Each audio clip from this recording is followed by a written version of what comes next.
इसमें ना लेकर के बाद में पढ़ा है। चलिए बिकॉज बात कर लेते हैं। देखिए एंड का मतलब क्या होता है और हिंदी अर्थ में हमें बहुत आवश्यक है, हम हिंदी भाषा के लिए। सो का मतलब इसलिए, ठीक है। हाँ हाँ फिर वो बहुत सारी मीनिंग होती है बट है ना, बट मतलब लेकिन और इसका परंतु, लेकिन या परंतु इन दोनों का अर्थ होता है, याद रखिए। कभी कभी वो कंफ्यूज कर देता है, बट ना दे के यट दे देता है, तो हम सब सोचते हैं कि यार ये क्या, अभी तो बट आया बहुत ये यट आ गया। तो मैं आपको बता दूं यट और बट दोनों सगे भाई हैं। क्या है सगे भाई हैं, ठीक है।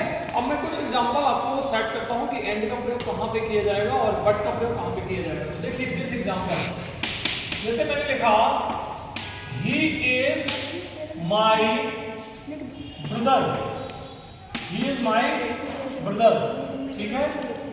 या चलो और सरल कर देता हूं आपको, राम इज माय ब्रदर, ठीक है। फिर मैंने लिखा प्रेम, प्रेम इज माय स्मॉल ब्रदर। देखिए ये दोनों सेंटेंस किसके बारे में बात कर रहे हैं, किसके बारे में बात कर रहे हैं? हेलो, अब तो थोड़ी अटेंशन काइंडनेस प्लीज, यहाँ पे थोड़ा ध्यान दें क्योंकि फिर डिस्टर्ब होगा। दोनों ब्रदर के बारे में बात कर रहे हैं, तो क्या करेंगे, एंड से जोड़ेंगे कि बट से जोड़ेंगे कि यट से जोड़ेंगे कि सो से जोड़ेंगे? क्या ये दोनों सेंटेंस एक दूसरे के विरोधाभासी हैं? नहीं ना, तो कैसे जोड़ेंगे आप? पूरा एक सेंटेंस बनाओगे, Ram is my brother, Ram is my brother and Prem is my small. कोई बात समझ में आई? मतलब ठीक है, ज्यादा कुछ में फर्क नहीं। और एक एंड का प्रयोग आप जानते हो कि दो चीजों के बीच में लगाते हैं, जैसे मैंने लिखा सीता एंड गीता, ठीक है। Sita and Gita are sisters, Sita और गीता क्या है? दोनों बहनें हैं। एंड के बाद एक और ही फेमस है, बौद्ध का प्रयोग जरूर लिख लें, BOTH बौद्ध। बौद्ध मतलब क्या होता है? दोनों, बीच में आ जाते हैं कई बार। हालांकि 5 प्रश्न आना है तो इन्हीं के बीच में जो हम पढ़ा रहे हैं इंग्लिश से संबंधित आएंगे, ठीक है। ये एंड का प्रयोग इस तरीके से किया जाता है। अब मैं इसको मिटाऊं तो फिर लिखूं किसका? सो एग्जाम्पल विद एग्जाम्पल कैसे लिखेंगे? जैसे मैंने लिखा बौद्ध, ध्यान दीजिए एंड का प्रयोग यहाँ भी आ सकता है। बौद्ध क्या आएगा? बौद्ध राम एंड श्याम, ऐसे चुवाइए। हेलो, क्योंकि बहुत पर्टिकुलर, जैसे कल हमने बिटवीन के बारे में पढ़ा था। हाँ चलिए, एंड श्याम, हेलो यहाँ पे वो अपना आगे काम करने लगेगी, आप यहाँ पे ध्यान दो। एंड और देखिए बौद्ध दोनों नाउन है, राम और श्याम, तो दोनों के पहले हमने लगा लिया। दोनों के लिए हम बौद्ध लगाते हैं। कई बार ऐसा भी आपको एग्जांपल दे सकता है, तो ऐसी कंडीशन में बौद्ध के साथ में भी क्या आएगा? एंड आएगा। ये कहीं लिख लेंगे, है ना। और बिटवीन के साथ में भी क्या आता है? एंड ज्यादातर मोस्टली आ जाता है। तो बौद्ध राम एंड श्याम आर क्या लिखे? फ्रेंड्स, FIENDS, क्योंकि एक से ज्यादा है, फ्रेंड्स आ गया। तो बात का प्रयोग भी समझ में आ रहा होगा, है ना। एंड बौद्ध और अभी सो का बचा। सो एक्चुअली में कारण, मैं एक एग्जांपल देकर समझा रहा हूँ, फिर बहुत सारी एक्सरसाइज करेंगे ना, जिनमें सिंपल लेके चल रहा हूँ। मैं ले रहा हूँ सो को, आपने एग्जांपल एप्लीकेशन में खूब पढ़ा होगा, इसलिए या तो थोड़ा सा अलग टाइप का वर्ड है, इसलिए सो का प्रयोग है। जैसे आई, अपन एप्लीकेशन में लेते हो ना, So I am not able to come to that. मैं बीमार था, मैं बीमार था, इसलिए मैं स्कूल आने में असमर्थ हूँ। ये सेंटेंस एप्लीकेशन में भी आपको काम आता है, इसलिए मैंने लिख दिया असमर्थ हूँ। तो क्या लिखोगे? आई था लिख दिया मैंने, तो यहाँ भी लिखो मैं बीमार, हाँ ठीक है, वहाँ भी चलेगा। मैं बीमार था इसलिए मैं स्कूल आने में असमर्थ था, ठीक है। हूँ की जगह हमने था कर दिया, दोनों पास्ट में करते हैं। तो वाज किसके लिए होता है? था के लिए होता है। आई के साथ में क्या लगता है जनरल वाज? मैं कुछ प्रॉब्लम है समझ में आ रही है प्रॉब्लम चीजें? नहीं, अगर कोई दिक्कत हो तो बताओ, आप कुछ में समझ नहीं पाओगे। आई वाज नहीं समझ में आ रहा हो, खड़े हो जाओ, संकोच करने की कोई जरूरत नहीं। आई वाज बीमार के लिए क्या होता है? इल, ठीक है। अब क्या लगाओगे बताओ प्लीज। इसलिए क्या के लिए यूज होता है? सो, इसलिए आई, फिर क्या लगाओगे? था, मैंने वहां पे कर दिया। सो आई वाज अनेबल, अनेबल मतलब असमर्थ, टू काहे में? आने में, अनेबल टू कम, स्कूल भी लिखा है, unable to come to school, एक स्थान से दूसरे स्थान आते जाते हैं तो टू लगाए थे। आई वाज समझ, आई वाज इल, मैं बीमार था। तो ये बताओ ये क्या है? I was unable to come to school, मैं स्कूल आने में असमर्थ था, ये क्या है? आपने क्या दिया? उत्तर। इस उत्तर के बदले आपने मतलब कि एक बहाना, जिसको बोलते हैं बहाना बनाया, उस बहाना का आपने सपोर्टर या कारण क्या बताया? कारण क्या दिया आपने? ये कारण है, रीजन, इंग्लिश में क्या बोलते हैं? रीजन। ये थोड़ी सा ध्यान रखेंगे, इस बार आया था तो चेंज करने को आया था, विद्यार्थी नहीं कर पाए थे। फुल स्टॉप, दो सेंटेंस आपको अलग अलग दे देते हैं तो आप जोड़ नहीं पाते हो, तो आपको क्या करना है? पहला सेंटेंस कैपिटल, आई तो जहां जहां आएगा वो कैपिटल ही बनता है, कोई और वर्ड होता तो वो स्मॉल बन जाता। हेलो, आई जहां जहां सिंगल के रूप में आता है वो कैसी बनता है? कैपिटल ही बनता है, कोई और वर्ड होता तो स्मॉल बन जाता। फुल स्टॉप की जगह पर उनको सो लगाना होता है, तो स्मॉल ही सो लगाते हैं, स्मॉल है ना? किसी को कैपिटल तो नहीं दिख रहा, स्मॉल ही लिखा है मैंने। आई वॉज इल, तो पहले कारण दे दिया, ये सेंटेंस बनाने के इस बार आया था और बच्चे नहीं बना पाए थे, वो उल्टा सीधा लिख दिया, जैसा का तैसा लिख दिया। तो आपको पहले देना है कारण, मैं बीमार था चूंकि मैं सिंस लगा के आप लिखते थे, since I had been suffering from fever, चूंकि मैं बीमार था। So I am unable to come, या I was unable to come to school, ऐसे लिखते हो ना एप्लीकेशन, यहाँ पे ध्यान देना। आई वाज इल, मैं बीमार था, इसलिए I was unable to come to school, इसलिए मैं स्कूल आने में असमर्थ था। मैं सिंपल सेंटेंस लेके आपको समझाना चाह रहा हूँ, उसके बाद तो अपन बहुत सारी एक्सरसाइज करेंगे। तो सो का ज़्यादातर वो यूज इसी तरीके देता है, एंड और बोथ के साथ में, बहुत का प्रयोग भी इसी तरीके देता है, कल आपने बिटवीन और एंड का भी पढ़ा था। अब एक बचा एंड और बट, जैसा हमने कल दो तीन चीज़ों को पढ़ा था, किन का प्रयोग हमने नेगेटिव सेंटेंस में पढ़ा था? कौन से वर्ड है? किस कंडीशन में सम की जगह लेगा? नॉट, जहां लगा होगा वहां सम ना आकर के क्या आएगा? नहीं आएगा नेगेटिव सेंटेंस में। इसी तरीके से जिस जिस सेंटेंस में अब मैं बट और यट का प्रयोग करें, रूल्स वाइज लगाऊं तो लिखते जाइएगा आपको, बट और यट। पहला ही नियम डाल के लिख लो कि नकारात्मक वाक्यों में, कहां पे? नकारात्मक, नकारात्मक को इंग्लिश में क्या बोलते हैं? नेगेटिव। नकारात्मक वाक्यों में, मैंने इंग्लिश से नहीं लिखा, आप चाहे तो ब्रैकेट में लिख सकते हो, नेगेटिव, NEGATIVE। नकारात्मक वाक्यों में ज्यादातर, मतलब वो सब डिपेंड करता है कि सेंटेंस किस प्रकार का, पर ज्यादातर क्या आएगा? बट या यट, बट या यट आते हैं। समझ में आई बात? इस तरीके से यट और बट का प्रयोग। हाँ, एक चीज और बता दूं, और जो यट होता है, और जो यट होता है वह या यह वाक्य के पीछे भी आ सकता है, वाक्य के, यह वाक्य के पीछे भी प्लीज जल्दी देखिए। तो बट और यट को ध्यान रखेंगे आपको। नकारात्मक वाक्यों में ज्यादातर बट या यट, मतलब कि बट या यट आते हैं, पर थोड़ी यट की पहचान अलग से क्या है कि बट तो ज्यादातर बीच में आता है, ये अंडरस्टूड है, मैंने लिखा नहीं और समझ जाना, केवल मैंने यट के लिखा। यट होता है, और यट जो होता है यह वाक्य के पीछे भी आ सकता है। बट ज्यादातर कहां पे आएगा? लिख दूं क्या?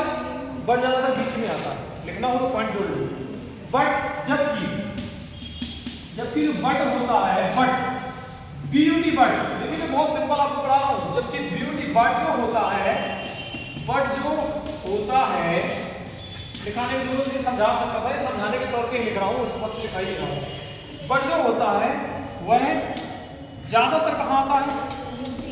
बीच में आता है, ज्यादातर वाक्यों के बीच में आता है या वाक्य के बीच में आता है, वाक्य या वाक्यों के बीच में आता है। अब जरा एग्जाम्पल देखेंगे, थोड़ी स्पीड बढ़ाएं, समझते जाएं, नहीं समझ में आता तो मैं स्टॉप हो जाऊंगा, कोई दिक्कत नहीं है, ठीक है। अभी हमने बहुत एंड सो से आगे बढ़े हम बट और यट, है ना। तो अब इसके एग्जाम्पल हमें देखना है, तो क्या आपका लिख गया? लिख गया, ठीक है। आते आते बीच में, हाँ हो गया ये कंप्लीट। चलिए ठीक है, अब एग्जाम्पल देखेंगे अपन, किसके देखेंगे एग्जाम्पल, किन चीजों के एग्जाम्पल देखेंगे बताओ? बट और यट की, अर्थात यहाँ पर बट तो दोनों एक ही है, फिर भी बट और यट कह सकते हैं अपन। तो फॉर एग्जाम्पल जैसे मैंने दो सेंटेंस लिखे, समझिएगा, यहाँ पे सूरज बैठा, सूरज का नाम क्यों मैं जोड़ दूं? सूरज इज माई फ्रेंड, सूरज मेरा दोस्त है। कभी कभी एक ही रूप में आता हूँ, मैं कंबाइन करके लिखूं। फिर मैं दूसरा लिख रहा हूँ, तुम्हारा नाम क्या है? Adarsh. Adarsh is my BOSOM bosom friend, ठीक है। क्या दोनों सेंटेंसों में फर्क नजर आ रहा है? क्या फर्क नजर आ रहा है? bosom एक स्पेशलिटी जोड़ दी हमने, सूरज मेरा दोस्त है, ये समझ में आया नहीं तो और सेंटेंस में जोड़ो, आदर्श इज माई bosom फ्रेंड। तो कुछ समझ में आ रहा है? दोस्त और bosom फ्रेंड का मतलब होता है गहरा मित्र, जिगरी दोस्त इसको बोलते हैं। या अगर आपको नहीं समझ में थोड़ा सा कम आ रहा है तो मैं एक काम करता हूँ, यहाँ पे लिख देता हूँ others is my enemy, ENEMY, ठीक है। आप समझ में आ गया? दोस्त का उल्टा दुश्मन होता है कि नहीं होता है? तो इसी तरह अपोजिट वाले सेंटेंसों में जहाँ विरोधाभास हो वहाँ पे किसका प्रयोग करेंगे? एंड, यट और बट का प्रयोग करेंगे। देखिए सेंटेंस बनाएंगे, इन दोनों से मिलाकर एक सेंटेंस बनाने जा रहे हैं। हेलो, ध्यान दें प्लीज, क्या बनेगा? क्योंकि सूरज और आदर्श दोनों है, तो देखिए कैसे बनेगा, कैसे बनाएंगे सेंटेंस को, कैसे जोड़ते हैं। सूरज इज माई, क्योंकि फ्रेंड भी अलग है, समझ रहे हो ना? सूरज इज माई फ्रेंड। अब देखिए बट का प्रयोग करना है, तो कैपिटल बनाएंगे कि स्मॉल बनाएंगे? कैपिटल नहीं बनेगा, स्मॉल बनेगा। क्यों कैपिटल क्यों आएगा भाई? एक सेंटेंस में दूसरे सेंटेंस को जोड़ रहे हैं ना, तो फुल स्टॉप की जगह हमने बट दे दिया, क्योंकि दोनों सेंटेंस को कंबाइन करके हमें एक बनाना है, फुल स्टॉप की जगह बट दे दिया हमने। तो Suraj is my friend but Adarsh is my enemy. Enemy मतलब दुश्मन या शत्रु, ये समझ में आ गई बात? चलिए एक एग्जांपल और मैं ले लेता हूँ, ये ए वाला एग्जांपल, ये बी वाला एग्जांपल। बी वाला एग्जांपल जैसे कि a, my shirt, SHIRT, my shirt is red, मेरी शर्ट कैसी है? रेड है। But his shirt, SHIRT, his shirt is blue, BLUE। तो बताइए ब्लू का उल्टा, ये थोड़ा अपोजिट आ रहा है लेकिन नहीं आ रहा, विरोधाभासी है, अर्थात एक जैसी सिमिलरिटी नहीं है दोनों सेंटेंसों में। तो इसका प्रयोग क्या करेंगे? एंड से जोड़ेंगे कि बट से जोड़ेंगे? एंड से जोड़ेंगे तो क्या दिक्कत हो जाएगी? मेरी शर्ट रेड है और उसकी शर्ट ब्लू है, समानार्थी नहीं है ना, बोलने के लिए बोल सकते हैं, पर इसमें बट का प्रयोग करेंगे। तो कैसे करेंगे? क्या लिखेंगे? माई शर्ट इज रेड, है ना, इसमें इस्तेमाल कर लेते हैं रेड को, मैंने दर्शा दिया था। बट अब फुल स्टॉप की जगह फुल स्टॉप लगा था, उसकी जगह बट लगा, दोनों सेंटेंस को जोड़ा। But his shirt is blue, है ना, समझ में आ रहा है? इस तरीके से हम बट का प्रयोग कर सकते हैं। और भी हम नेगेटिव सेंटेंस आपको लिखेंगे जहां पे एक बट और यट आते हैं बीच में, ठीक है ना। जैसे मैंने लिखा, ये मिटा दें, फिर से लिखा दोबारा, मिटा दें, चलो।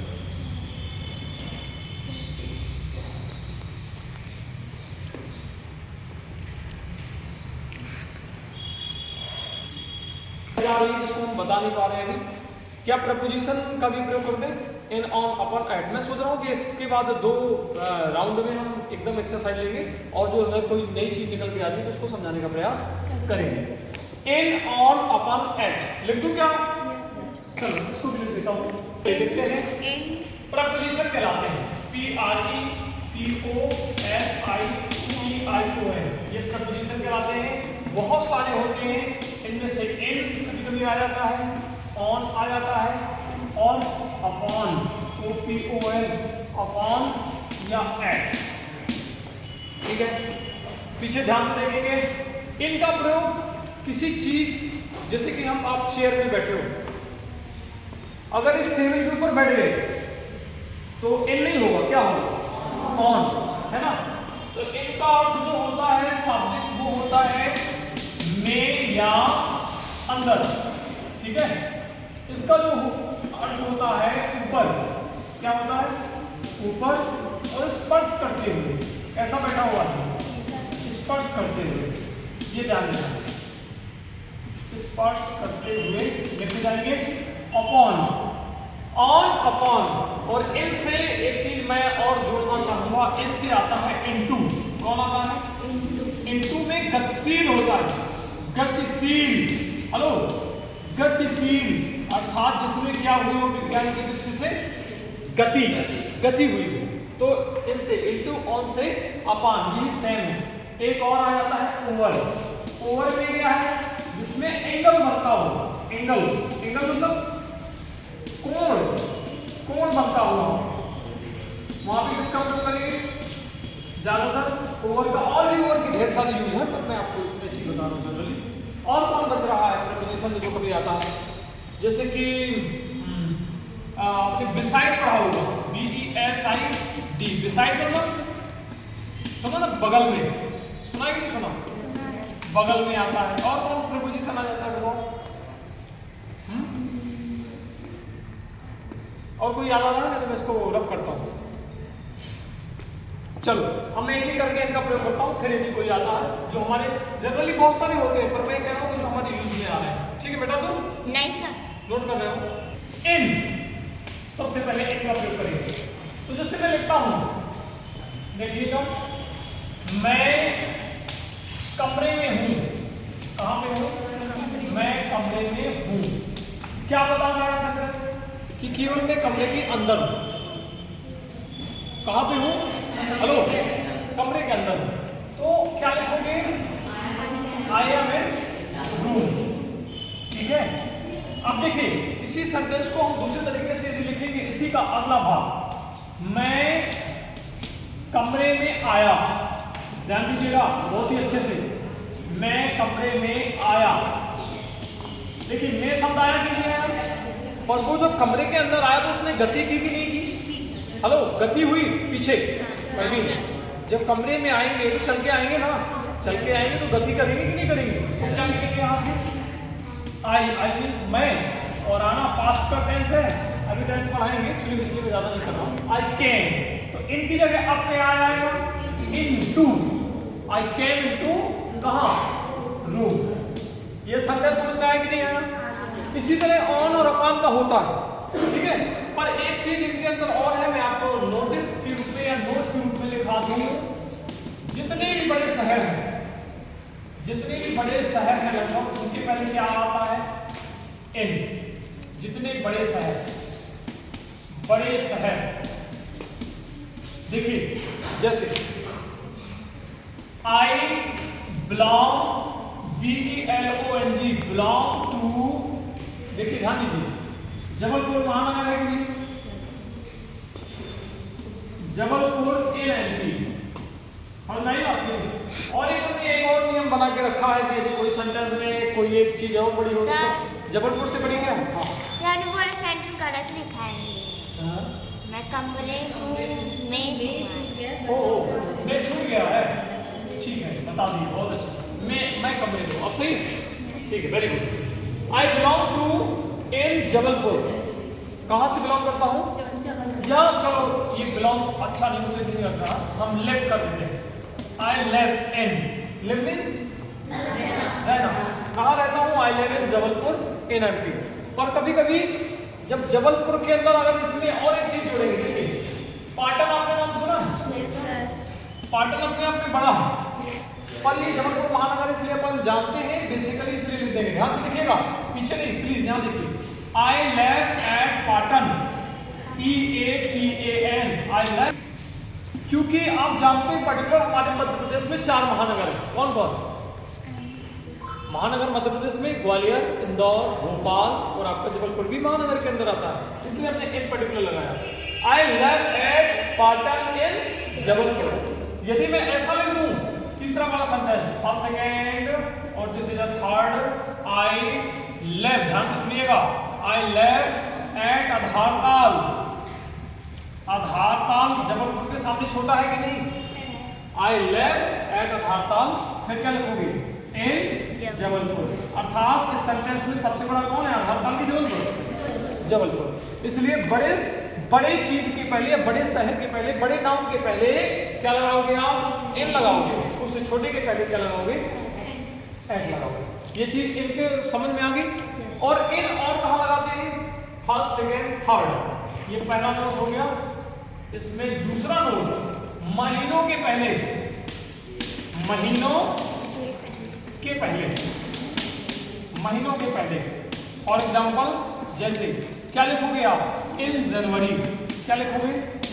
INJNUARY, इन जनवरी। ये महीना है कि नहीं? और किसके पहले लिखोगे? ऋतुओं के पहले, ऋतुओं के। चलिए कितनी ऋतु हैं? 3। ऋतुएं बताओ। कोई कहता है 3, कोई कहता है 4, कोई कहता है 6। तो इस तरीके से डिवाइड की गई है। 2-2 महीने की भी ऋतुएं होती हैं और 3-3 की भी, और मोस्टली 4-4 महीनों की भी बांटी गई है ना। क्या लिखोगे? इन स्प्रिंग, स्प्रिंग मीन्स बसंत, बसंत ऋतु। अभी बसंत ऋतु चल रही है। कौन सी ऋतु चल रही है? शीत ऋतु। शीत को क्या बोलते हैं? विंटर। तो क्या लिखेंगे? In winter. इससे ज्यादा तो ज्यादा कुछ नहीं पूछता है। महीने याद कर लो, स्प्रिंग याद कर लो, विंटर याद कर लो, ये सब चीजें आए तो क्या आएगा? इन। ठीक है। और अब आया इनके बाद, मैंने देखिए जरा क्या लिखा था? ऑन लिखाया है क्या? इनटू, इनटू तो समझ में आया, जहां गति होगी। अगर वो कहेगा आई कैन, या कोई भी चीज ऐसी आती है आई कैन इन जबलपुर, तो इनटू या ऐसा कुछ करके, तो अगर गति होगी तो वहां पे इनटू लगाएंगे। बाकी इन आएगा, ज्यादा कठिन नहीं पूछता, वो बहुत ही नॉर्मल आता है। ठीक है। तो मैं अब ऑन की ओर चलूं। इन, ऑन और क्या मैंने लिखा है? अपॉन और क्या लिखा? एट। ठीक है, एट का प्रयोग। चलिए ठीक है।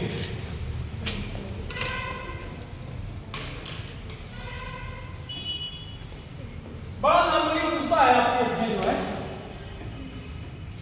ज्यादा कठिन बताने का मन भी नहीं कर रहा। फिर जब कभी फुर्सत मिलेगी तो, क्योंकि ये बेसिकली चीजें हैं। फिर ऊपर पोजीशन अलग, मैं सब मिक्सचर पढ़ा रहा हूँ। कि मिला के मेरा टारगेट आपको ये है कि क्वेश्चन नंबर जो 7 आता है उससे रिलेटेड सारी चीजें आपको बन जाए। चौक खत्म होने की ओर है। चलो ऐड कर देता हूं, क्योंकि एक ऐड जुड़ा हुआ है। देखिए ऐड का प्रयोग सबसे पहले तो मैं आपको पहला पॉइंट बता दूं। देखो जी, इससे याद कर लो, WATCH, वॉच। वॉच, वॉच में क्या छिपा है? 8 छिपा है। वॉच मीन्स होता क्या है? घड़ी। और घड़ी से देखते क्या है? टाइम। टाइम मीन्स समय। अर्थात जहां जहां समय आए उसके पहले क्या लगाओगे? And. I get of in the morning. Hello, ध्यान से सुन लीजिएगा, तो समझ नहीं आएगी। Eight 6 o'clock। हालांकि मुझे 4 बजे उठ गया था, 3 मिनट उठ जाता हूँ लगभग। I get up in the morning at 6 o'clock। Hello, kind attention. तो ये 6 o'clock आया ना, 6 o'clock क्या बता रहा है? टाइम बता रहा है। इसलिए इसके पहले हमने क्या लगा दिया? एट लगा दिया। और दूसरा पॉइंट जो कभी कभी आ जाता है, एक क्लू लिख देता हूं कि गांव के नाम के पहले, गांव के नाम या गांव के पहले विलेज मीन्स, विलेज कर देंगे तो प्लूरल्स हो जाएगा ना। जैसे I left at my village. ये विलेज शब्द जहां भी दिखे, अर्थात आपके अगर प्रश्न में विलेज शब्द दिखाई दे जाए तो उससे पहले क्या लगाओगे? एट। इतना ही वो कठिनाई आता है, मुझे लगता है एमपी बोर्ड में पूछता है, ज्यादा कठिन तो नहीं करना चाहिए मेरे ख्याल से, है ना। इससे ज्यादा कठिन मैंने देखा नहीं है, क्योंकि थोड़ा बहुत देखता हूँ पुराने प्रश्नों को, तो मैंने देखा इतनी वो ज्यादातर कंफ्यूज करता है एट माई विलेज व्हाटएवर करके। तो यहाँ पे एन नहीं लगा देना, समझ गए? क्योंकि गाँव में वैसे भी छोटा होता है, और जो छोटा होता है तो आपको पता है कि बड़ी बड़ी चीजों में एन का प्रयोग होता है, छोटी छोटी चीजों में एट का प्रयोग होता है। दो जगह ये पूछ लेता है, टाइम का प्रयोग एट में और गांव की जगह एट में। दो चीजें रूप से याद रखो। मेरे ख्याल से 5 ही प्रश्न आना है, ज्यादा विकल्प नहीं आना है, तो ज्यादा कठिन नहीं करेगा। अभी हमने एट का प्रयोग किया, अब देख लेते हैं ऑन। ऑन देखिए, ध्यान दीजिए, ऑन मीन्स ऊपर, और ऑन के ही बगल में लिख लो अपॉन, है ना। ऑन देखो जरा, ऑन छिपा है अपॉन में, पीछे दो चीजों से मिलकर बनाए ऑन, और इसके पहले क्या छप गया? अब इसी तरीके की मैं और आपको बता दूं, जैसे लिखा था इनटू, तो इसमें पीछे लग गया, तो क्या लगा? आई एन प्लस टू, दो शब्दों से मिलकर बन गया क्या? इनटू। और ये अपॉन में भी इसी तरह अप और ऑन, तो अप मीन्स ऊपर होता है, ऑन मीन्स भी ऊपर होता है, पर इसमें एक में गति हो जाएगी, है ना। तो क्या कहते हैं? दिस, जैसे मैंने कहा दिस चाक ये chair, this chalk is on the table, on the table, अर्थात टेबल को स्पर्श करते हुए रखी होनी चाहिए, तब आप ऑन का प्रयोग करेंगे। ज्यादातर बुक वाला पूछ लेता है और आपको लगाना होता है तो कुछ बच्चे ए लगा देते हैं।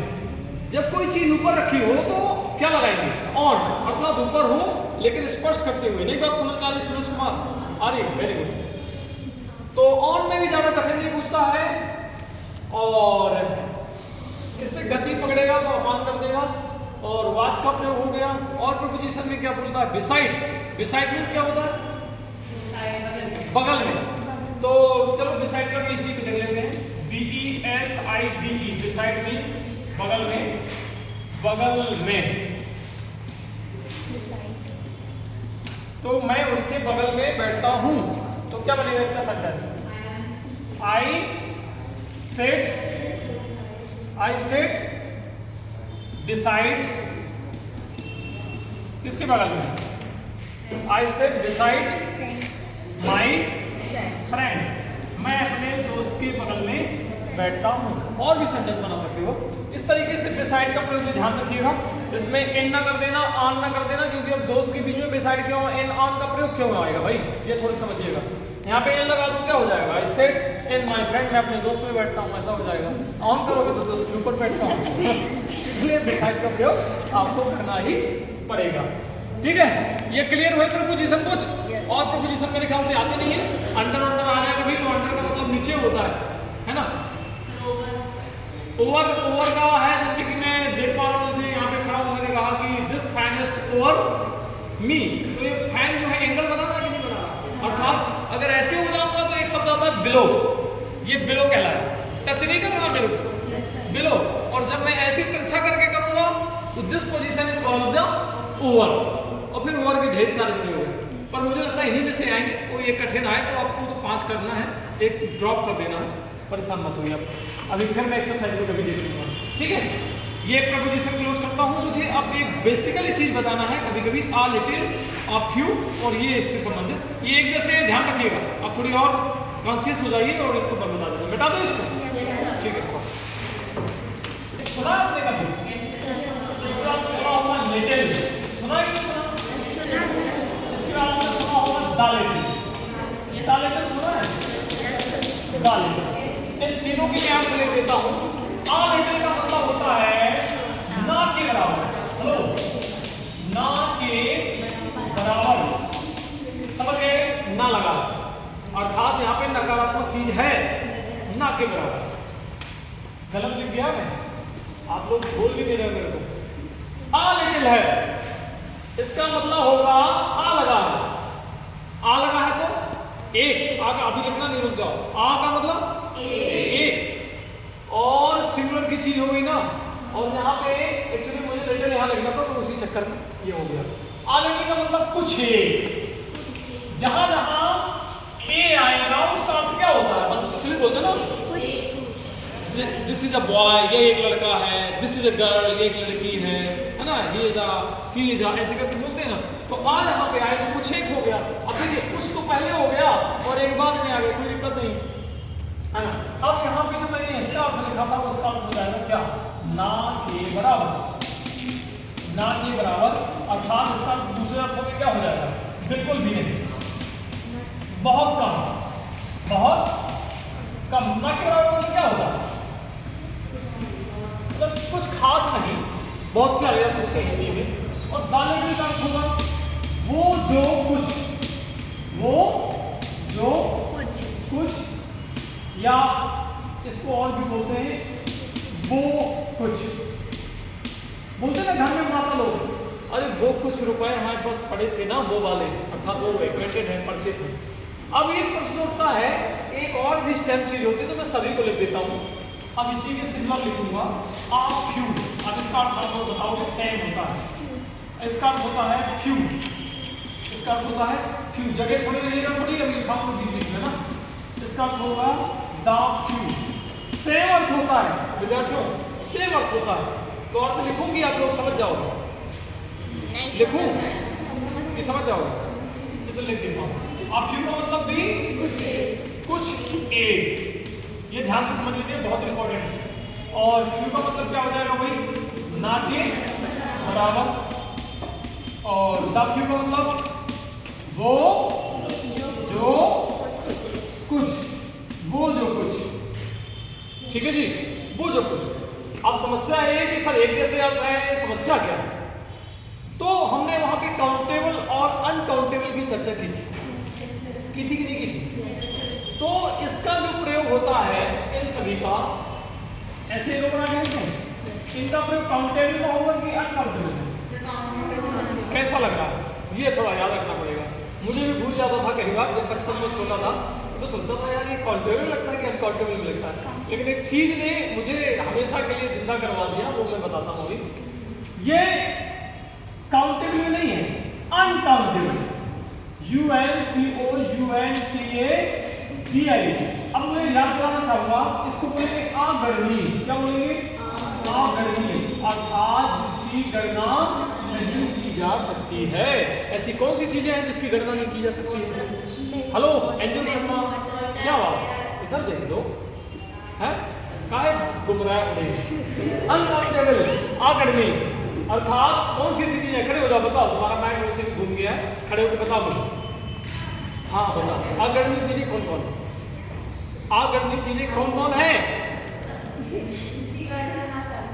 अरे वो तो ठीक है, एग्जाम्पल दो, give me the example please, इधर दे एग्जाम्पल दो, एग्जाम्पल। पानी और हाँ कौन कौन सी है?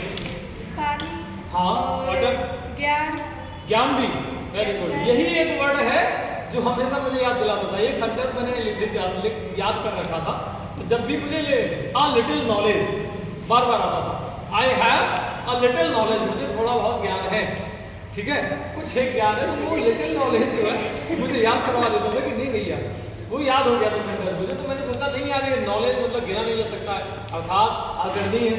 और ये अफ्यू दाफ्यू जितने भी हैं ये सब गणना वाले में आएंगे इसमें। और गणना वाले को क्या बोलते हैं, समझ में बैठी, EABL, काउंटेबल, गणनीय।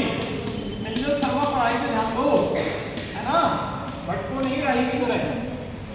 आप क्यों कुछ है, फिर कुछ और अर्थ निकलेगा, ये तो मैंने अभी समझाने के लिए लिखा है। अब जैसे मेरे पास कुछ ज्ञान है ना, वो कुछ एक नहीं आएगा वहां पे, अ लिटिल आएगा, ये चीज थोड़ी सी आ जाती है।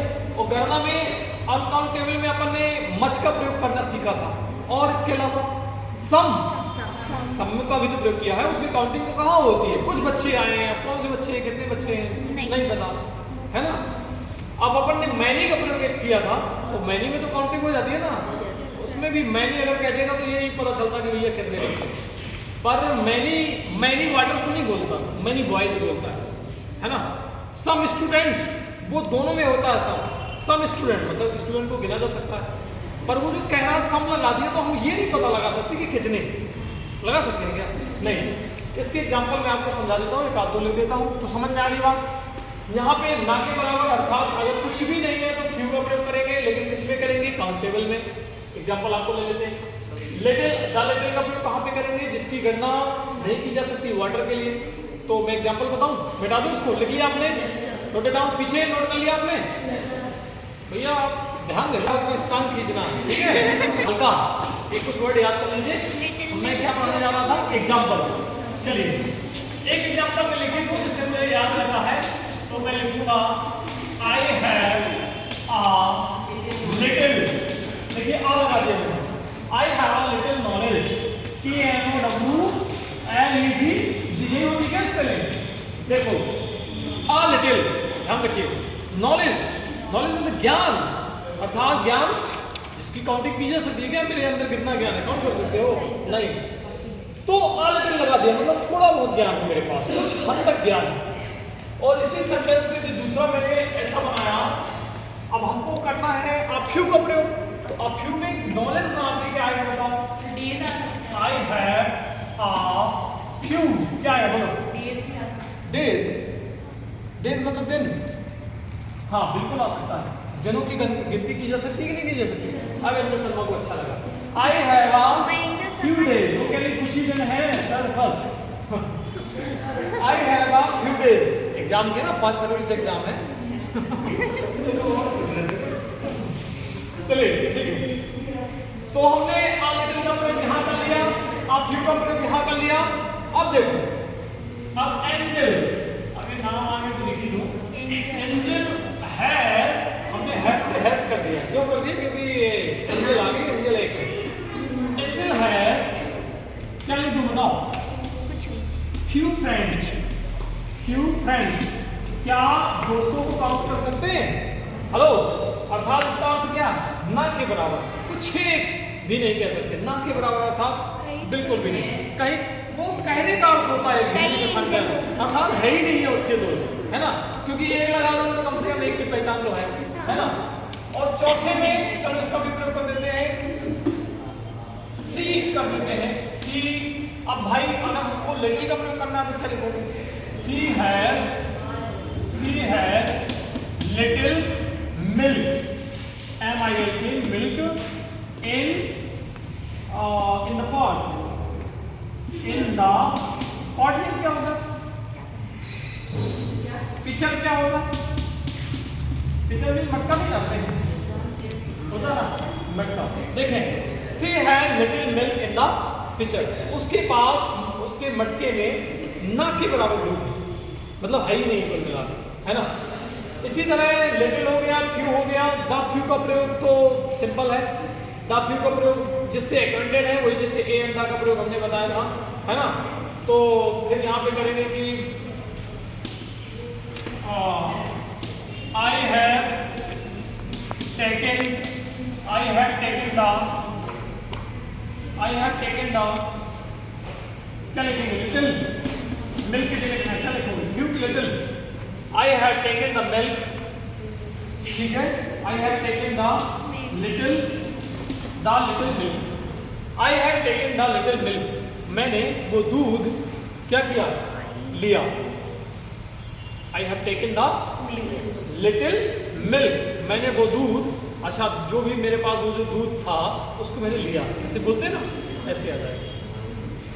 तो इसमें ये सब सेंटेंस नहीं पूछता है, केवल इतना ध्यान रखना कि आप फ्यू द फ्यू जहां भी आएंगे, आप फ्यू द फ्यू और फ्यू वो काउंटेबल के लिए आएंगे, लिटिल, द लिटिल और लिटिल ये भी जो आएंगे वो कहाँ के लिए आएंगे?